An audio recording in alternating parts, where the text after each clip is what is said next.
There's mummies and dummies and ghosts that bark. There's goblins and ghoulies that wait in the dark.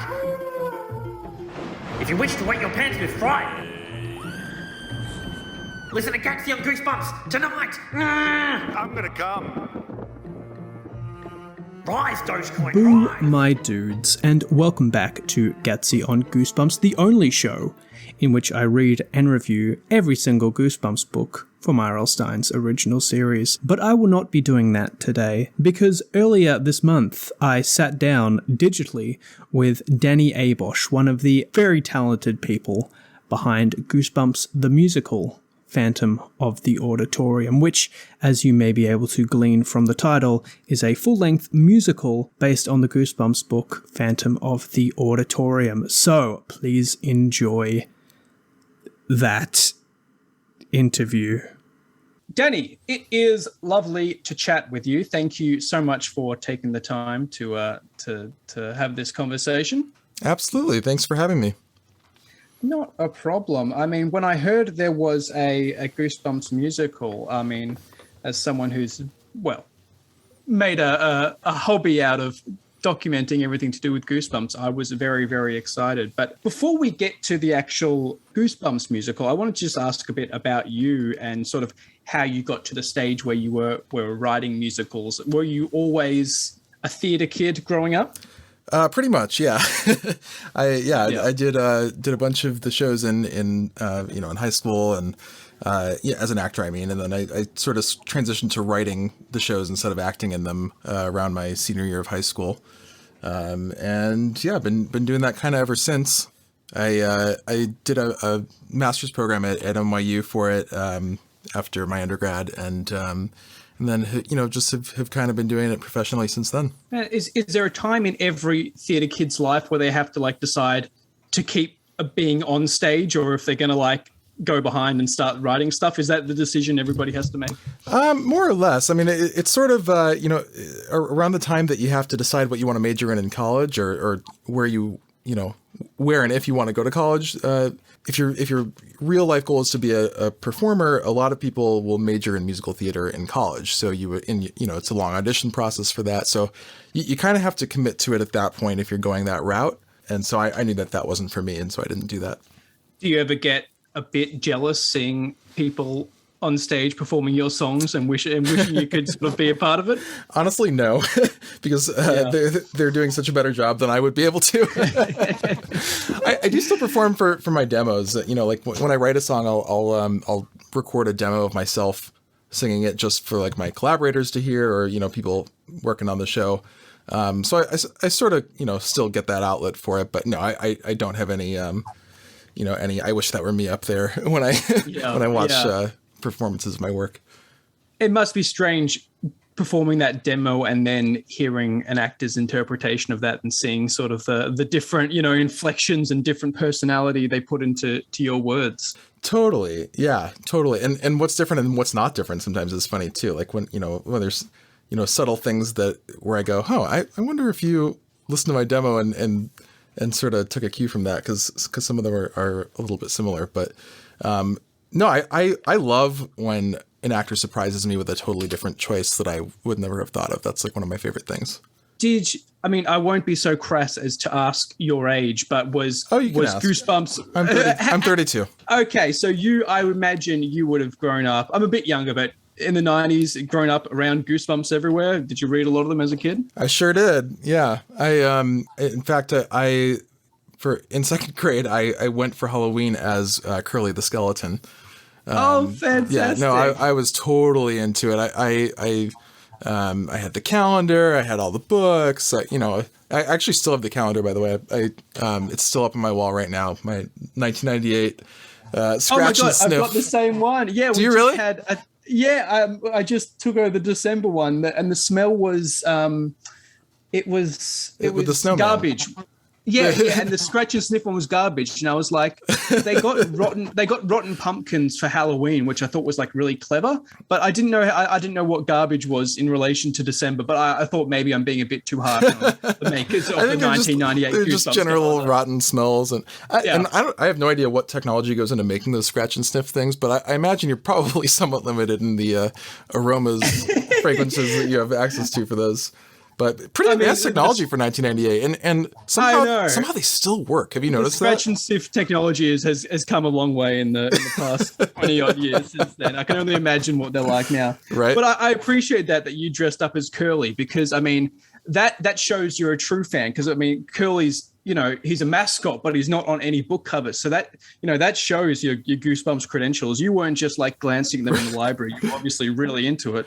Oh, I was super into it. Yeah, that's something that people don't always know about Curly, is that he's not really a character in the books. Although, you would assume that because he's kind of the mascot for the series, but I do have a soft spot for Curly. He's always living like his best life whenever he's in those promotions. Right, and his dog, and his dog. And I love that his dog is just a normal dog. Like, it's not a skeleton dog. It's just his dog. It's great. Like, it's for a mascot for Goosebumps. It's surprisingly wholesome. Oh, I love it. And the Tim Jacobus illustrations are obviously first rate. Yes. And inseparable from the books. You can't totally think of those books without those classic 90s covers. And we'll get back to Tim Jacobus in just a second. I don't know much about the world of musical theatre in general. How does a Goosebumps musical come about? Whose idea is this? Do you get asked? Do you have an idea and you pitch it? How did this one come about? Yeah, I mean, it generally works a lot of different ways. All of those things are possibilities in general. For this particular show, it was the theaters. There were two theaters that basically commissioned the show and commissioned John and I to write it. John McClay, my collaborator, who wrote the book and co-wrote the lyrics to it. They basically said, we want to commission an adaptation of a Goosebumps book. And actually, at first, they didn't know if it should be a musical. They were at first thinking maybe it would just be a straight play without music. But I think I'm gladly we convinced them otherwise. But yeah, they basically said, we think this would make a great show, and we're going to hire you two to write it. There was some discussion about like which book to choose also, and which book to adapt. Because there's so many of them, there's a lot of choices. Yeah. But yeah, that's basically how this one came about. And so, why did you settle on? Was it just because Phantom of the Auditorium is already based on a theater? It's a bit meta. Like, why did you settle on that one? Yeah, it's the meta aspect of it, and it's also that it felt the most theatrical to us. It's since it's not everything sings, not every some books make great books, but they don't make great musicals, and vice versa. And even it's true with movies too.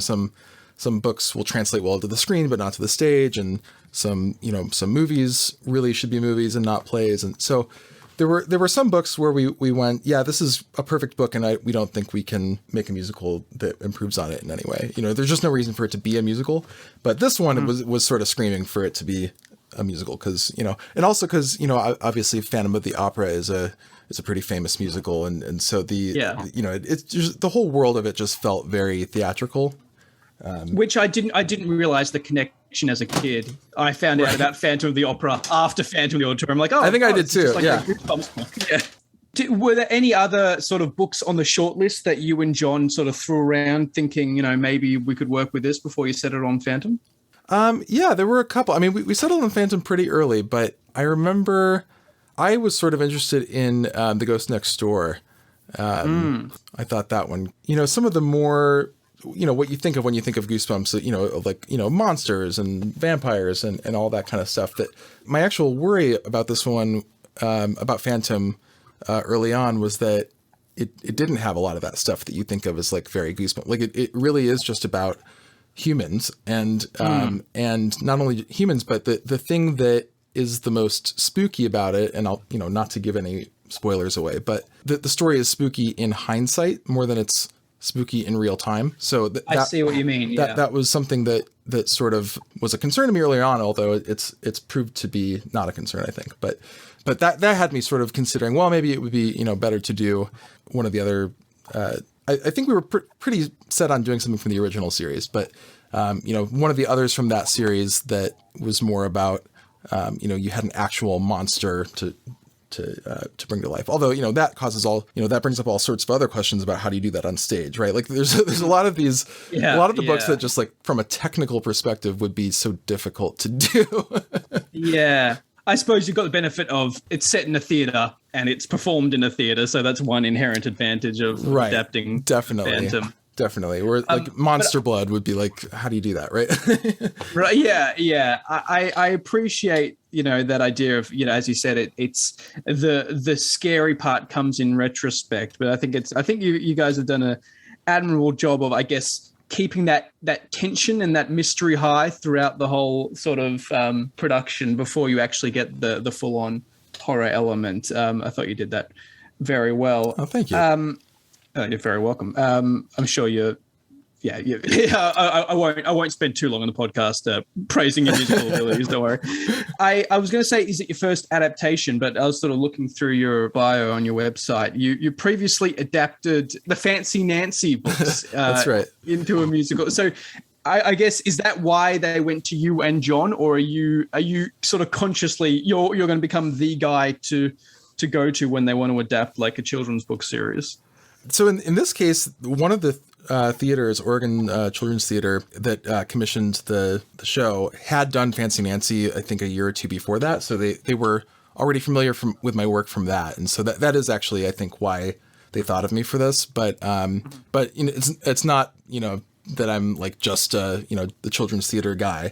Yeah, no, I think it was more about, knowing my work and knowing, okay, that, we like another show that he did already, so it's probably a safe bet for this one. Yeah. That makes sense. And John was already attached to the project when I came out. We our agent actually paired us up. We have the same agent. Are you guys common collaborators? Is that like well, I think we will be now, but this is the first show that we've done together. And can you explain to me what I'm looking through the credits again? Not a musical theater guy. John wrote the book. What is, when it comes to musical theater, what is the book? Yeah, no, I totally get why that would be a little confusing. Outside of the world of musical theater, it's an odd term. What it really means is the story, and specifically like the dialogue, if there is any. But it's not limited specifically to dialogue either. Like a show like Hamilton doesn't have any dialogue, but it still has a book, right?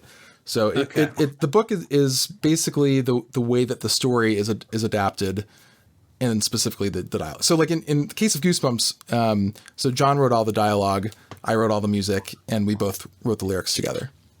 So that was I think 2016 was the first production. Is that correct? Yep. Yeah.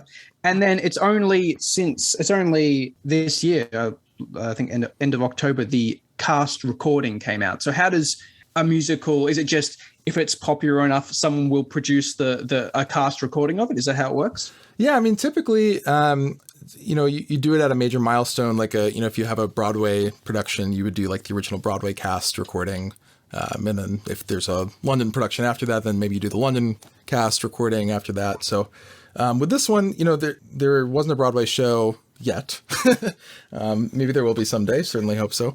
Yeah. But yeah, no, I think we just thought, the time was right. And, we felt like it would be, we had a great show, and we wanted to get it out into the world in a way that people could hear it. Because it's had, a lot of great productions, but, they're, here and there. And, if you don't live near a major city, there's kind of no way for you to experience the show. So we just felt strongly about like, we want to get an album out there for people to be able to enjoy this wherever they are, or including in Australia and and in other countries. Well, that's the thing. I never would have, I never would have heard. I may have heard of it, but it's not like there's HD video recordings online on YouTube I can watch or something. Right. I would have never been able to experience if it wasn't done in a cast recording. Exactly. I was listening to the cast recording, and I heard a very, very, very distinctive voice. I'm like, I think I know who you're talking about. Actually, then I looked it up. Sure enough, R.L. Stine features in the cast recording. How did that come about? I mean, that must have been fantastic. Oh, that was a huge thrill. Yeah, I mean, especially for me as like a lifelong Goosebumps fan. Yeah, no, I mean it. So that part basically is not in the show. We wrote that in just for the cast album, just because he agreed to do it. But yeah, I mean, basically, I had no idea if he would be open to doing this at all. But I said, why the hell not? And why let's ask, and worst he can say is no. But fortunately, he was very gracious about saying, sure, I'd love to do a cameo. And so we wrote him in as Principal Stine and threw him a couple lines, and we recorded during the during the height of COVID, so we did it all remotely. So I actually sent him like a package of like microphones and recording gear to use to record it, but yeah, I mean, and it's like a script to read of what how the scene went, but yeah, no, and he was gracious enough to do it and did a terrific job, if I may say so. Principal Stine and I will be discussing this with your parents and deciding if we have to cancel the play. Cancel the play? No! We may not have a choice. He's so funny. He really, like, as a kid, and perhaps you were the same, watching, sometimes on the Goosebumps episodes, he'd do the intros, right? And I'm like, as a kid, I'm like, God, he's so boring. He's so like bad at acting. And then I didn't realize, his sense of humor is really, really dry. Like right. He knows what he's doing. I feel like it's more deadpan than boring. It's like intentionally deadpan. And yeah, he really does bring that same energy to those same few lines. But it sounds like you didn't get a chance to meet him in person. I didn't. I did get to talk to him on the phone a couple times. That was very fantastic. Cool. But yeah, no, just because of the timing of the pandemic and all of that. Everything. Yep. Well, hopefully when it gets to Broadway, you can get him to sign your 98 Goosebumps calendar. I would love that. As well as R.L. Stine, Tim Jacobus did the album art for the cast recording. So you've it must have seemed like a long way away in 2016 when you approached to write this, that you'd have this thing. It's almost canonized as official Goosebumps now. It's got Tim Jacobus, it's got R.L. Stine in it. It must feel great as a kid who dressed up as Curly on Halloween. It's totally surreal. Yeah, I mean, to have both of them, participating in a way is just, it's totally mind blowing. It was again the same thing where I had no idea. I thought surely he's so busy with other projects that he won't have time for this, but he was nice enough to say yes, and the cover that he did for it is absolutely amazing. I mean, I have no visual art talent at all, so everything about that is just mind blowing to me. But he did such a fantastic job, and like you said earlier, his art is so much a part of the whole world of Goosebumps, and so I just thought, like, I have to at least ask him. Maybe he'll say no and we'll have to go with someone else, but I have to at least ask first. I love that. I love that when artists aren't ashamed of what made them famous. He's more than happy to still engage with Goosebumps. I think he does some promotional art for it every now and then. It's great to see, because again, as we said, it's such an iconic part of the brand. It's great that he's still producing original stuff. You could have just slapped on the cover of the original book on the cast recording, but it's great to get some new Tim Jacobus art. It's fantastic to see. Yeah, no, and he was totally amazing to work with, and yeah, and he was explaining to me how when he did the book covers, he actually like painted all of those by hand. And now he's transitioned to doing it digitally.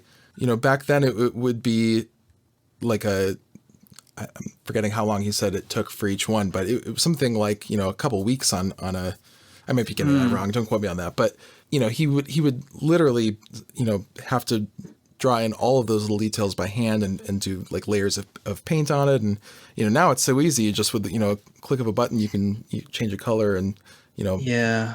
So yeah, Again, I'm just totally in awe of what he does.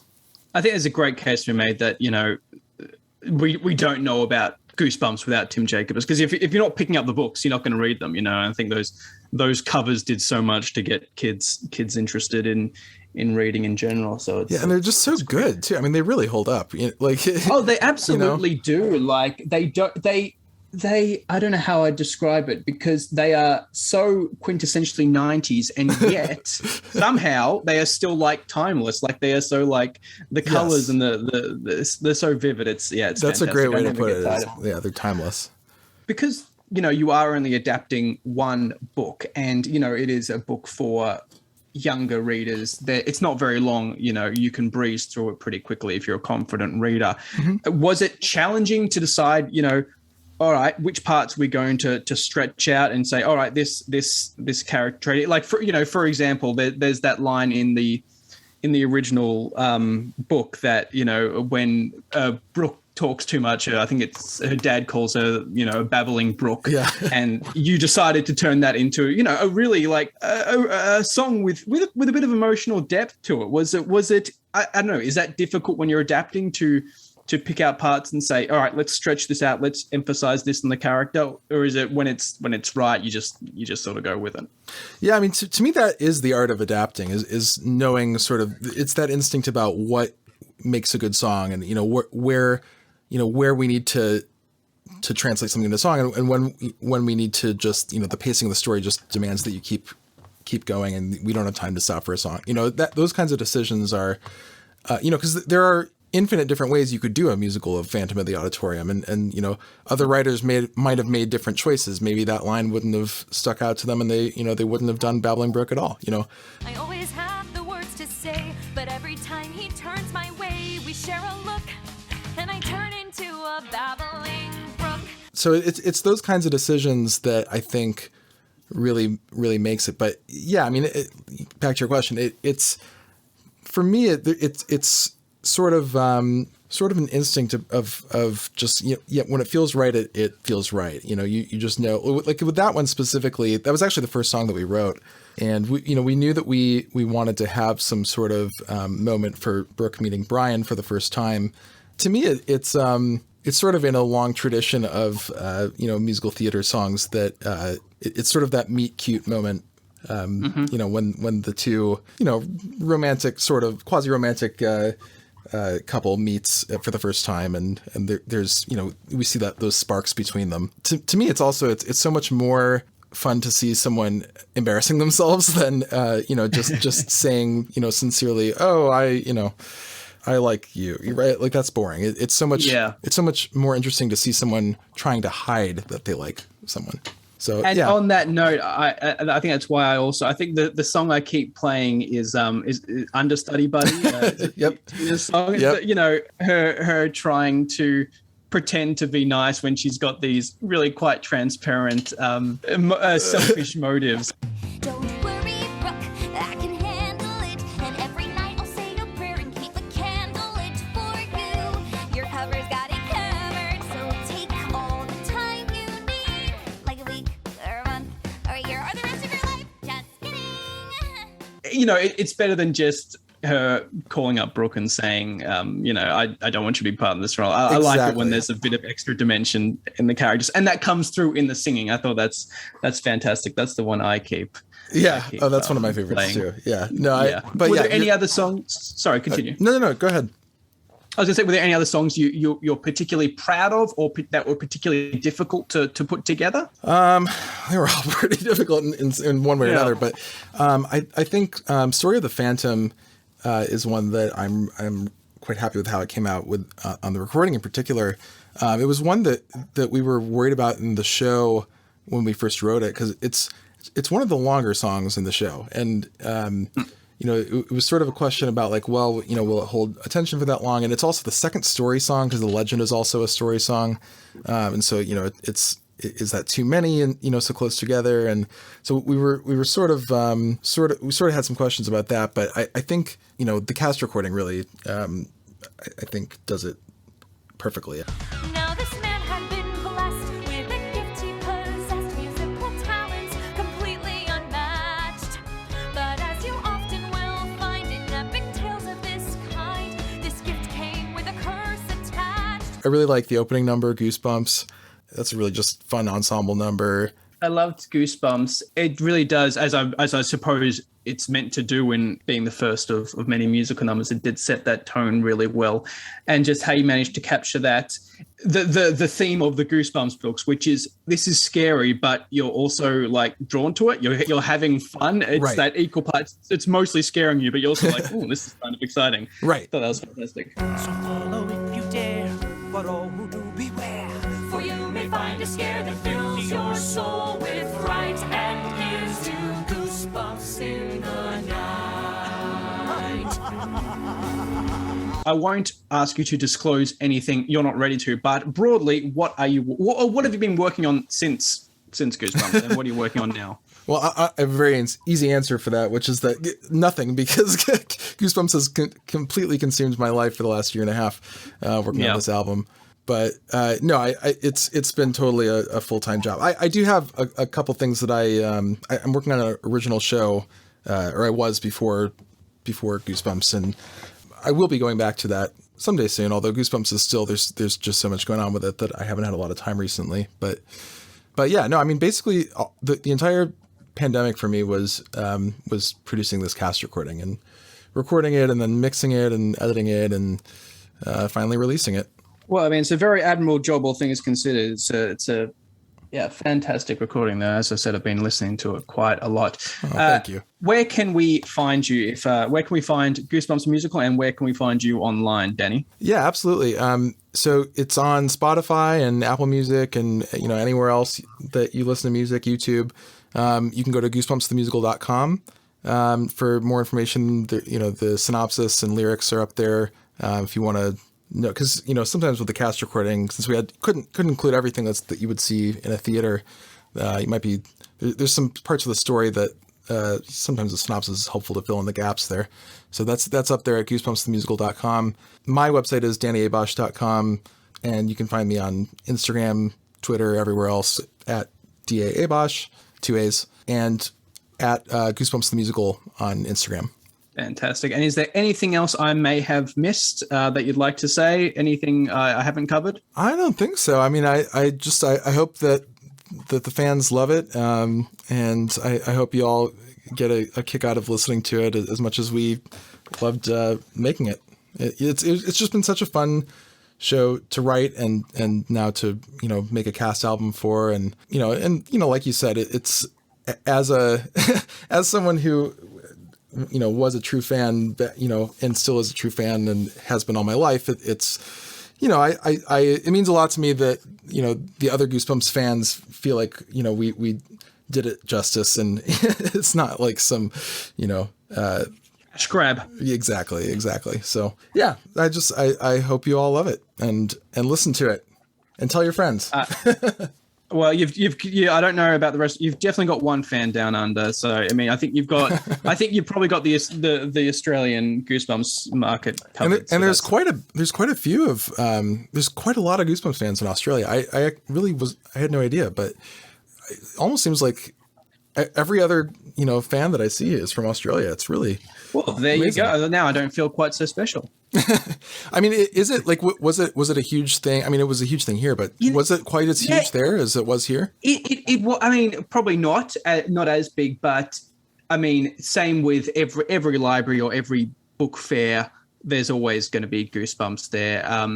We didn't get probably quite as much merch, but it sounds like, there are some series where they doesn't translate or it doesn't come over. It's just not quite as impactful. But everyone I talk to, at least remembers the books growing up, maybe not quite as in depth as I do. They may not. Not everyone makes a Goosebumps podcast. Yeah. No, not everyone. Not everyone can tell you the twist at the end of Curse of the Mummy's Tomb, but everyone at least has a memory of like reading that or watching the dog barking at the start of the TV series. So I mean, yeah, it must have. Yeah, it must have come through somehow. Danny, thank you so much for taking the time to chat. Goosebumps the Musical is available from Ghostlight Records for stream or download. You can listen to it on Spotify. That's what I've been listening to it. Highly recommended. And Danny, thank you so much for your time. Thank you so much, Alex. It's been a pleasure talking to you.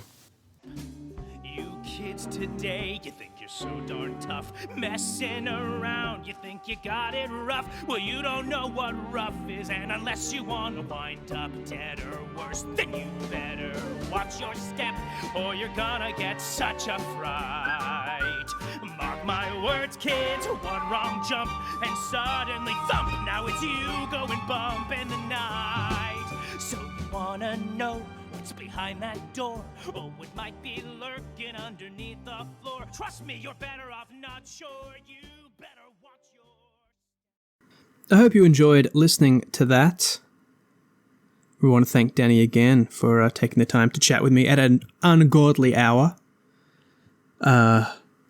But it's the city that never sleeps, also I've heard. If you didn't get it from my constant gushing and shameless flattery, I think his musical is really, really good. And I think you should give it a listen on Spotify or download it from Ghostlight Records. You don't have to be a musical guy to enjoy this musical. You just have to enjoy just fun, catchy tunes. And if you're a Goosebumps fan, which presumably you are somewhat, if you're listening to this podcast, I think you'll definitely enjoy it. I think, and it's hard to sort of make this declaration without sounding like I'm presenting myself as the gatekeeper of who can and cannot call themselves a Goosebumps fan. But I just got the feeling Danny gets it. Danny gets Goosebumps, you know? He knows the perfect amount of reverence and respect to give to this pretty irreverent, goofy, cheesy series of children's books from the 1990s. So what I'm trying to say is, yeah, listen to Goosebumps the musical, The Phantom of the Auditorium. Thank you, Danny, for chatting with me. I will have, God willing, a Christmas episode of Gatsy on Goosebumps coming out in time for Christmas. A special Christmas bonus. A special stocking stuffer for all of your audio Christmas delights. I sort of lost the metaphor there. But until then, boys and ghouls, please stay spooky.